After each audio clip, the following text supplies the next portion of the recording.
بسم اللہ الرحمن الرحیم۔ محترم ناظرین، نماز کے متعلق ایک مسئلہ جو مرد حضرات کے ساتھ خاص ہے وہ جماعت کے متعلق ہے، کیونکہ عورتوں کی جماعت نہیں ہوتی تو اس لیے اس مسئلے کا تعلق صرف مردوں کے ساتھ ہے۔ مسئلہ یہ ہے کہ جب جماعت شروع ہو چکی ہو اور کوئی بھی شخص اگر دیر ہو جائے وضو کرتے ہوئے یا گھر سے آتے ہوئے اور 1 2 یا 3 رکعتیں چلی جائیں تو اب یہ جو رکعتیں امام صاحب نے اور امام صاحب کے ساتھ جو مقتدی تھے شروع سے تکبیر اولیٰ سے انہوں نے مکمل کر لی۔ اب یہ جو شخص ہے اب یہ باقی کی 2 رکعتیں ہیں، 1 ہے یا 3 ہے یا 4 ہیں، یہ کیسے مکمل کرے گا نماز؟ یہ سوال ہے۔ اس کا جواب یہ ہے کہ اگر کوئی شخص خدا نخواستہ جماعت کی رکعت سے رہ جاتا ہے، جب امام سلام پھیرتا ہے ایک طرف، دوسری طرف جیسے امام سلام پھیرے یہ شخص کھڑا ہو جائے، اس کو سلام نہیں پھیرنا، امام ایک طرف پھیرے گا یہ نہیں پھیرے گا،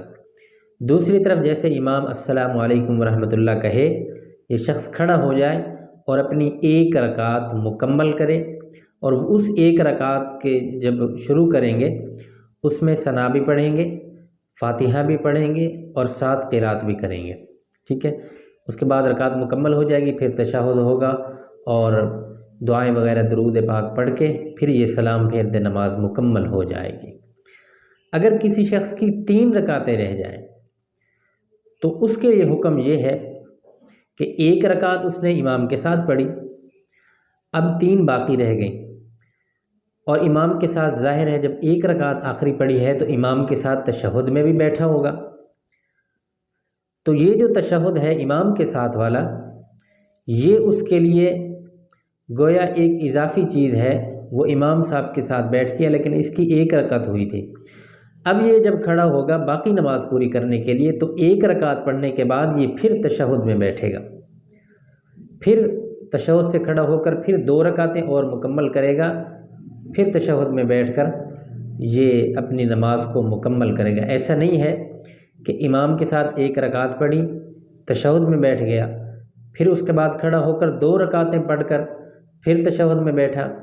پھر کھڑا ہوا اور آخری اور چوتھی رکعت پڑھی، پھر تشہد میں بیٹھا۔ اس طرح نماز نہیں ہوگی، نماز فاسد ہو جائے گی۔ ضابطہ یہ ہے کہ ہر 2 رکعت کے بعد تشہد میں بیٹھنا ہے، تو اس لیے